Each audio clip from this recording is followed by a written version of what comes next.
Hello. Hi everyone, I'm going to teach you how to make a communication board through TD Snap. Okay, so you have your app out. First you want to go to that little edit icon, okay, and pull up the bottom screen by touching page set. Okay, you want to go all the way down, and you want to say, here, click on create page set. Okay, when you create a new page set, you want to go to blank, okay, because we want a blank canvas. So that's what we're going to do right there. Okay, next. Okay, blank. So we'll limit com board.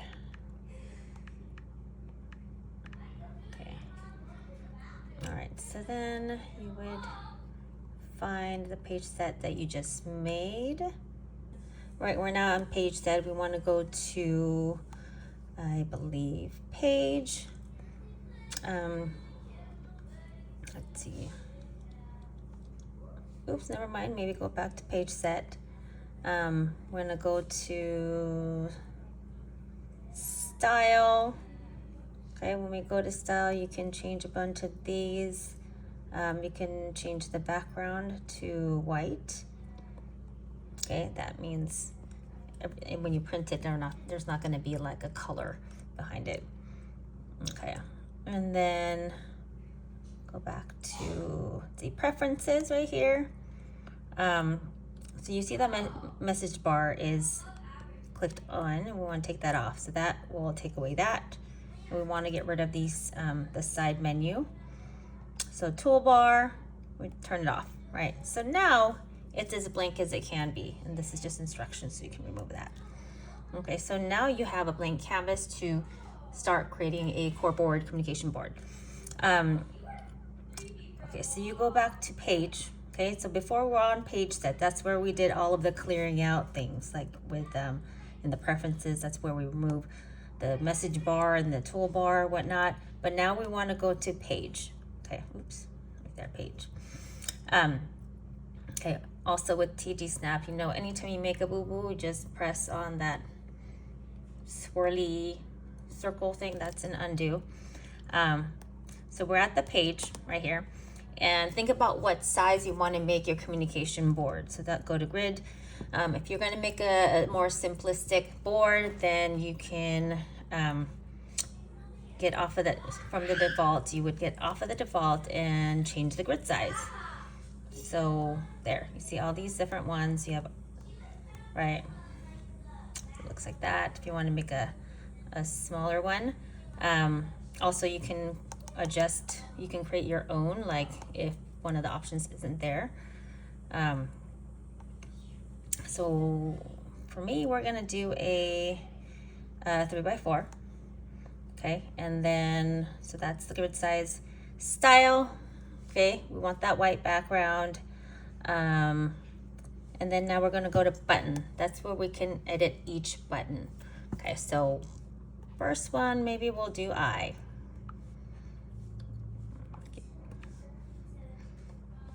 Okay, when you click on something, the word, whatnot, then you can pick which picture you want. All right, so for us, let's just do this little boy right here. Okay, I. And you can put whatever word. Let's, for example, want. Okay, I want. Let's see, we'll do more.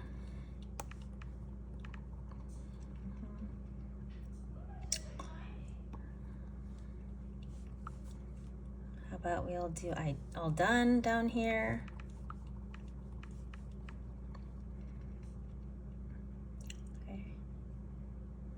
Okay, I always thought those were weird. Well, they're all kind of weird. We'll do this guy. Okay. All right, so then we can do restroom.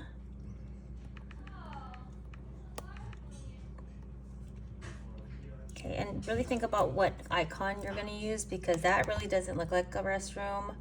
You can also, with TD Snap, look up a restroom logo if the student is able to understand logos. I like to use community logos.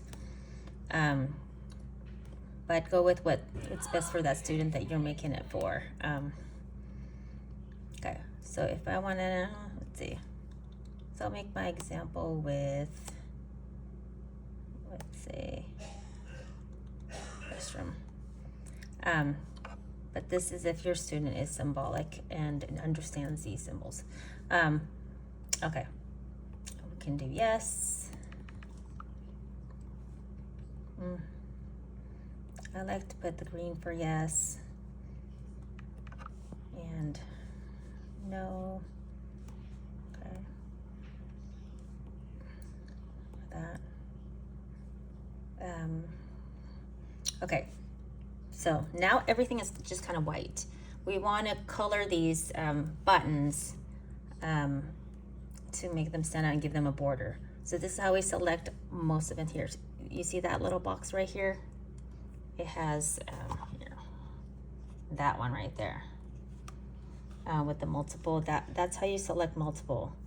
So 1, 2, this side. Oops.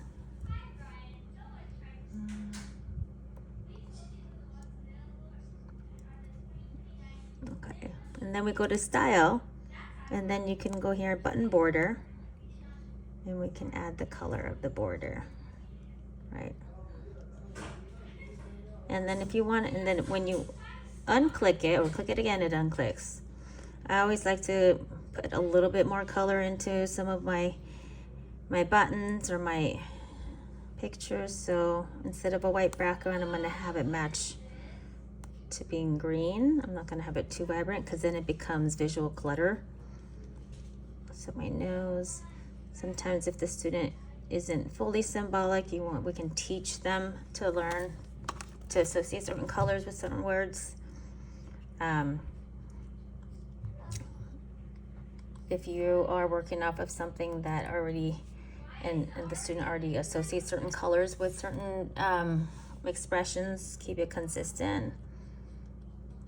So if a student is used to these expressions being yellow, I'm gonna keep it consistent. I know on a lot of communication devices, some of the action words are green. And I like to make it a pastel version because when you print it out, it gets darker. So depending on the screen. And if you want to change the style of these pictures with where the skin color is, you go to, let's see, you go to, oops, I think it's page set. Preferences, oops, never mind, page. Preferences, nope, button. Preferences. User preferences. Okay, never mind, I'm crazy. Oops, style. Sorry, page set style.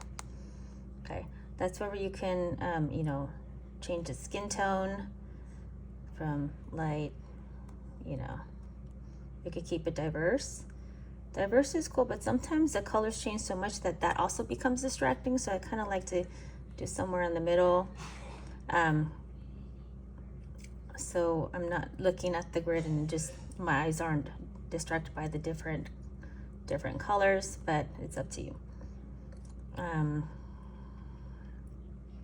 Okay, so that's page set style if you want to change the hair and the skin color. And then there. So obviously you can populate it with all other buttons on here, and then when you can either take a screenshot of this, but then that little line might show. So instead you can go here, pull that back up, and go to the page right here, and then you go to print pages, print, and then that's that page, the home page. And if you create multiple pages, then you can actually print multiple pages from this same page set. Next, and then so it kind of shows you your preview. Oops. Next. And then you go to print. And then if you are connected to a printer at your house, then here, that's my printer. So if I click on that and I print, it's gonna send it to print. Or what you can do is do that little icon right here, the send, and you could save the file as a, and it saves automatically as a PDF, and that could print on anything. You can send it. And when you do print, make sure you cut that off, the little bar on the top. Oops, cut that part off before you laminate it and whatnot. All right. Okay, I think that's it. Okay, so what's nice about making a communication board on TD Snap is that you make a board, print it out, you have a low-tech version, and then you know, that's great for students so you can start teaching them symbols and modeling symbols without the temptation for them to take a device and start playing with it. So I love to start out with that. But then you also have a high-tech version, like I want more restroom. like you can oh, that's an interesting statement that I just said. Anyways, then now you have a high-tech version to model language with. And this can be as simple as this. You don't have to use all of the space, or you can also make it more complex if the student can. You know, like this is one of my more complicated ones, right? You can use this also as a communication board, or, you know, also a static display, AAC. This one I think I created for the classroom. So this one is blown up big in some of the classrooms that we have. But it's just kind of nice because, you know, because it's in a communication app, you can just be at your kids' practice and be creating a communication board while waiting. It's just nice. There's so many options. So see, there's, I think it's this one. I printed, and now we have the low-tech, high-tech version. I believe all SCC classrooms should have communication boards of varying levels, so the students can get introduced to symbols this way that, you know, if they do become a candidate for high-tech, they are familiar with the symbols already, so they're not going to think it's a toy. But anyways, if you have any questions, email or call me.